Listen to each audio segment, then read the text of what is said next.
Welcome to the immersion call. Today we have Romania's head coach, David Gérard, who was in the North America with the team facing the United States of America, which they won, and against Canada, which they lost. But they did have a good game in the first half, as we were talking off record. David, it's been, well, it's not, the year is still not has ended. You have still November to play a couple of games, but all around it was a positive tour to North America, or do you think it wasn't? Um, our summer tour was great. Not just the South America part, because we did a big camp in France. We did a training session, our training session against France, and it was great for us and for our players to live this sort of experience. Um, Typically, we just fail on the last day, last game against Canada because what we did during this period was great, and I really want to congratulate everyone for this, the staff and the players, because they just give everything every day for the first hour to the last hour in the day. But yeah, yeah, against Canada, a better team beating us, and we was not ready to play 2 games a row at this level. We did the job against USA, who was a big surprise for everyone, Mhm. but it's not enough when you like high level rugby. But yeah, for me, it's a really positive summer tour. Um, in this summer tour, what were the areas that you liked the most, or do you think that progressed the most since the men's Rugby Europe Championship? Um, my two targets was the cohesion of the team Hmm. and just make them play rugby, because for many years, and when I spoke to the people, they always say to me, David, Romania not playing enough rugby. They're not passing the ball. It's a very direct rugby, very straight, very aggressive. I say, okay, but this style of rugby for international level is not enough anymore. The only team who can play this sort of rugby is South Africa, and like you see, they a bit change their mind too, and they start to play much more. And the fact is, if you play just a direct rugby, you can't exist at international level. And Hmm. during all this summer, we work on the fact to keeping the ball alive, to having more pass, to make the ball living in our hands, and not using just a direct rugby, because, like I said, it's not enough. And the cohesion of the group was one of the biggest targets, because this group, after the World Cup, it was very difficult for them. Hmm. Everything just collapsed around them, inside and outside them. It's why I needed to find a way to rebuild a team, and it's what we did. Yeah, well, that's very important. We know how the World Cup went for Romania, so I understand completely what you're saying about rebuilding. So, do you think the team now feels more positive? Do you think that joy that Romania had for many years playing at an international level is slowly getting back inside the player spirits? It's completely different now. The approach of our staff and my approach too is very different. I want them to enjoy what they do. I want them to be happy to win, to be happy to do things positive. Everything around them was very negative, Hmm. and I needed to change the way. People will judge us easy, because it's easy to complain, to say, it's not good, it's not enough. I try to explain to them to try to not so much focus this sort of people, because they will Hmm. always exist, and you know that. But we have to be concentrate on the right things, because we did right things, and it's why I think, and I hope the approach of the players change, and now they think the rugby differently with the national team. That's good to know. That's very good because for a long time people complained that Romania was lacking the physicality that had in the past, even the ball play in the back line, or the loose forwards. But against the USA, you scored just one try, but you had a lot of good opportunities to score because the team plays well now. do you think moving forward is important for Romania to still have this type of games? You had USA and Canada, and to keep the level progressing until you get to the qualifying stage for the next World Cup, which comes starting next February.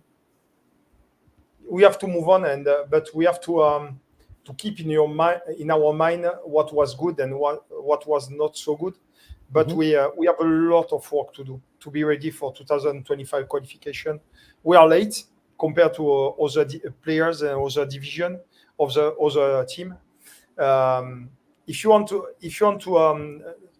have a straight example to what is Romanian rugby at the moment, uh, 10 years ago, the national team from Romania, 90% of the players was from the French Championship. Mhm. Now I have less to 10%. And when we play a team like Spain, Portugal, Holland, Belgium, they have 80, 90% of players are from France. And Mhm. we don't have this power anymore. We have to find our way and our proper way. And if I just complain about where my players come from, I will achieve nothing. It's why I try to move on and try to find the solution. But yes, game like Canada and USA prove to us we can be eligible to play this sort of game. But we have to do better in terms of fitness, in terms of rugby approach, rugby tactic. We have to grow up. And when you rebuild something from the bottom, sometimes it's very long. Yeah, you have been. I've seen your Insta stories. You've been a lot to Romania, even in the down times. You have going to camps, go to cities. So the work you're doing is trying to fulfill that hole that there's now, because there's no players playing outside or just a few. So what's your impression of Romania Arabia after almost 7 months with them, going there to cities like Bucharest, and not only that, but what's your impression about it, and how do you think, are they open to changes and to progress to a new type of Arabia, or a new era? We have to change. In Romania, the rugby have to change, because if you keep going like this, go to be very hard in the future. And I think everybody agree with that. And now is the time to change. And you know what's happened when you want to change something, people have fear about changing. And most of the time, if the idea is not come from them, they are very worried about changing. But the reality is, if we keep going like this in Romania, you got to be very hard for high level rugby.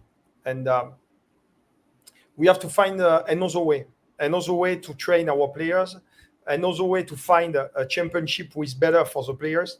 Mhm. Um, if we want in Romania a professional championship, it need to be a real professional championship, and not just a 50% one who not helping the players. And I did a Romanian tour. It was great to meet all these people, but everybody said to me, "Good luck, David. Good luck. You will need a lot of luck if you want to change things." But my one of my character is to not give up, and I will fight until the end to give to Romania the chance to play again at high level. Yeah, it's something that I know well about you. You never give up, and you have also a lot of players in your team that don't give up. Even after the World Cup, you see that they were sad, but they wanted to get back on it and rebuild. So, what are the main you already talked about one. It's the Romanian Premiership must be fully pro, so to help the players to play at a better level. So, what would be two other changes that you think in Romania must happen in the future? For me, we need to professionalize the Wolves. The Romanian Wolves. And oh, sorry, Bless you. bless me. No, we have to professionalize the Romanian Wolf, because the only way to have a professional team in Romania, we need Mhm. this team to play at better level, to play an European Cup, to play We have the example with Georgian. We have the right example, but the Romania don't have the same money, and we know that. At the moment, Romania is the poorest budget in tier 2. You imagine that? And because the government not helping so much, and it's hard for the federation to do everything to find the way to live alone, you know. But we have to find the way to have result to give us more power to speak after with government. But for me, the target is a Wolves, is a Romanian Wolves to be professionalized, and after to give more power and money to the kids, because at the moment for the development is very hard. They have not much money, and without money, you can't do camp, you can't do proper preparation for every European Cup or whatever. It's very hard. It's very and most of the time is a lack of money. But we need to be smarter and to find the way. But we have to change the things. And for me, the Romanian Wolf go to be the solution. That's interesting, because the Wolves last season did well. They finished in fifth. So, and you talk about the grassroots, the kids, the youngsters. Do you see talent in the new generations in Romania, or you think it's a different type of kids nowadays? It's not as good as they were in the past. I see a few talents, not much. I see a few of them. And what I recommend to them is to live in France, to go to France. Because the young team championship is very, very poor in Romania. And we have to rebuild the bridge with France. Because if we think at the moment about Georgia have 115 players in top 14 Pro D2. You imagine that? 115. If we speak about Spain or Portugal, they have between 60 and 80 players. That means Romania have 5. And if we don't have in a country the level for the young teams, they have to go in France to find their way and to be helped to grow up. And it's what I recommend to them. But I try to go to see them, to speak with them, and try to push them to do the right choice. Because if they stay in Romania and they want to compete at international level, it's going to take a long time. This about France and players going to, well, better competitions. There's no other way to avoid saying it. But there's a problem, because then the players most of the times won't get released to play for the national team, and that's a problem that we have in the tier 2 community. Looking ahead, what changes it needs to happen in the organization so we can have, well, the national teams can have the players, and the clubs have the players also rested and ready for the club competition? So what would be your solution, if you have any solution? The only solution is to have more players in France. Why? Example, we played during the last rec against Portugal. Portugal arrived in front of us on the 23 players. 17 was in France. But some of them were stuck and blocked by the club, French club. But because the big numbers of players, you will always have a big numbers of players who will join. And like Georgia, they have so many, and they always go to have 23 players that come from the top 14 or Pro D2 or the Black Lion, but most of the time it's top 14 Pro D2. And this, when we played against them, they said 7 players are in France because they are stuck. I say, yeah, but you have 23 players in front of us who are not stuck, because the big numbers of players. Me, I have 5. When I played against Portugal, none of them was on the pitch. None, 0. Against Spain, the little final, 0. And because I have no much choice, you know. And the way is to in both sides, for the young players to go straight away in France to do a formation center to enjoy the professional side of France, which is good for younger people. And after, on the other side, I have to professionalize the Wolves for make the players involved for the national team play at high level. And these two things are the key for me. And if I want more player at a better level, they need to go in front.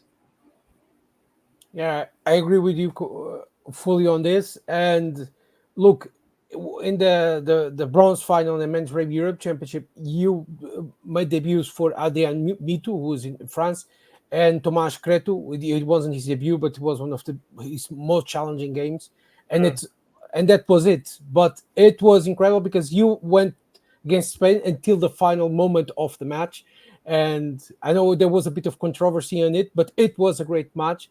So there's a lot of potential inside your team, right? I think they recover the faith, Francisco.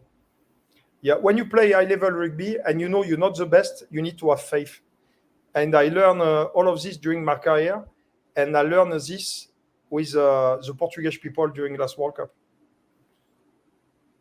When you have faith to something, a dream can happen. But if you have faith of nothing and you wait, nothing will happen. And I think they start to believe again, And for my one of my I think personal strength, I have faith. I have faith on when I'm inside the project, I give everything to the project, and he's try to give them faith and believe again to fight again, because this country and this sort of players need a chance to live at high level rugby, but they need to do the right choice.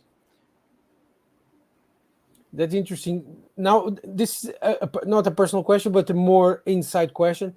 After that game against Portugal in the Pool B of the Men's Rugby Europe Championship that you lost, what did you say to the players after the game? Because you had a semi-final to prepare against Georgia. What was the main talking points with the players? How did you prepare the team to get a bounce from that loss? Just an honest speech. I said the reality of the game. We fight well during 70 minutes. Last 10 minutes, we just disappear. They score 3 times on last 10 minutes. And we was at 3 points to the game, and with 2 occasions to score. And we lost the ball, a counter-attack after Carlo Pinto. He took the ball for Nicolas Martins, and it's a score. It's what's happened when you're not controlling any minutes during a game, because this is high level. And I say to them in the end, boys, we played an high level team with high level profile, and fighting 90% of the game is not enough against them. And now we was in situation to go in Georgia, and you know how it's difficult to do a result in Georgia without my French players, without everything. But I say, boys, we'll go and do our maximum, and after we'll see, because we already did the mistake, but by losing at home against Portugal, because we was in a game, and I just wanted them to not be upset except against themselves, because in rugby now, when you lose, is always the fault of somebody, always the ref, the ball, the weather, and nobody say the team in front was better. And what I say to them, I say, if you go in front the reporter, say the truth, they was better to us. But we did the right choice during 70 minutes. We failed the last 10 minutes. And by speaking with honesty with them, I think that makes them be more honest on their approach and what they think about the game. They all say that after the game, we lost against a better team. That's it. And it was a reality. And that's very good to know. And people will now learn a bit more about you and how you coach and the Romania setup. Looking just a bit back to the tour to the North America, against USA, you were leading until the 66th minute of the match. So you were doing very well in that game. I think the conditioning broke a team a bit apart. But all around, I think it was a positive in the set piece and how the backline played and the defense. What were the main strengths in that match for you, and what do you think the team could have done a bit better to get a better result in the end? I think our strength during this game, it was not the rugby part, Francisco. It was yeah, everything come from inside. Our art and what our spirit was awesome during the 80 minutes because it was not easy. We getting penalized, two yellow cards in the end of the game. We are 13 against 15, and we keep defending our line. And what we show, it's just the spirit of rugby. It's why we like rugby. And a national team can have this. And the national team like us, who are not the best team in the world, have to have this strength because it's not a talent. It's just a spirit. And our spirit was great. And our defense in the end of the game was massive because players wanted to dominate by being 13 against 15. They wanted to dominate collision. They wanted to make the American step back. And for me, I was very proud to watching them fighting like this. I was very proud of them anyway, because they show us a lot of faith during this game, and it was great. After, yes, we score a very nice score with the backs. We dominate them on a set piece with the forwards, with scrum, and we're defending very well their driving maul. Yeah, we did the job. But the most important thing, it was the spirit. Because you sometimes in rugby, you do the job, but when you don't have the right spirit, you lose. Mm-hmm. And I just want to remember this moment. That means the final wrestle, everybody put his arms on and watching the sky, and everybody scream like if we won a World Cup game, because it was a real battle for us to beat USA in USA, you know. Yeah. And you know them, you know the American, you know how they are proud, how how they can be a bit tricky sometimes. Francisco, we train at 1 hour 15 to our hotel, our training pitch. 2 hours 30 in a bus every fucking day to just a training session, mate.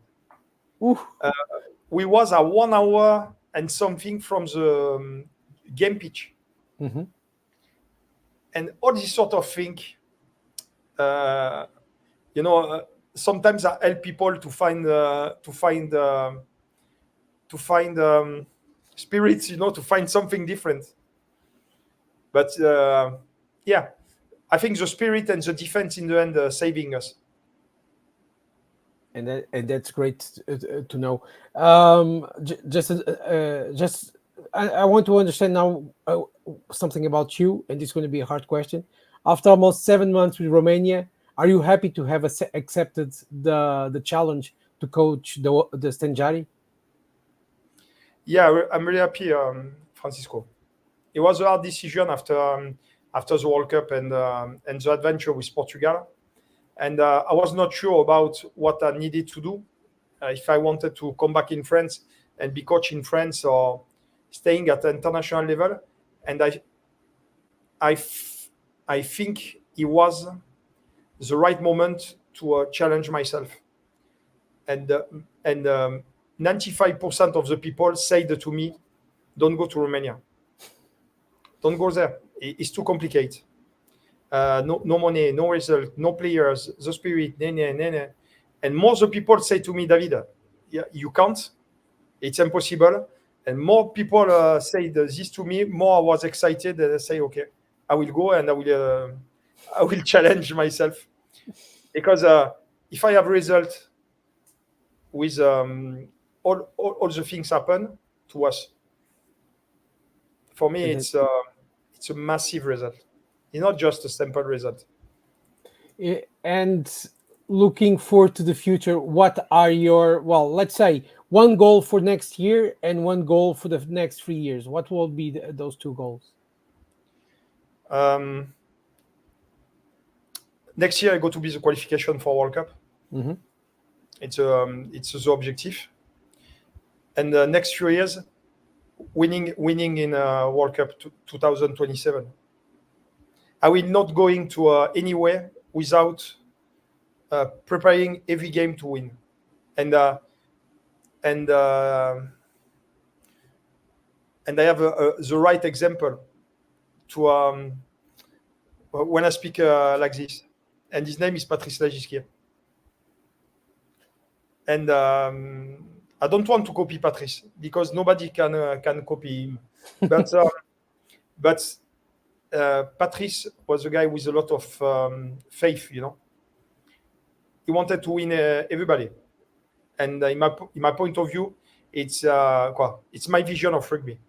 I like so much rugby, and I want to preparing every game for winning. Sometimes you play against South Africa. If you're not preparing the game for winning, it's 100 points in your head 2 hours after. Sometimes when you prepare for winning, the score is not 100 points because you give more to the 100%. And yeah, it's my two objectives for the future. That's good to know. A side note, Marius Sieminescu he's been a role model for Romania. He's been through a lot. You've picked him as one of the captains. Are you happy with the decision by putting Marius so at the top? Because he when I interviewed him after the Men's Rugby Europe Championship bronze final, you did a good game, but Marius refused to say it was a good game. We lost, we have to win, and he is so focused. So are you happy with guys like Marius to have in your team? Yeah, he like rugby. He like rugby, and at the moment, he's a much better player and he's a much better captain to few months ago. Because Simi, I've faith again. And when you start to believe again, things positive happen, and you force the positive.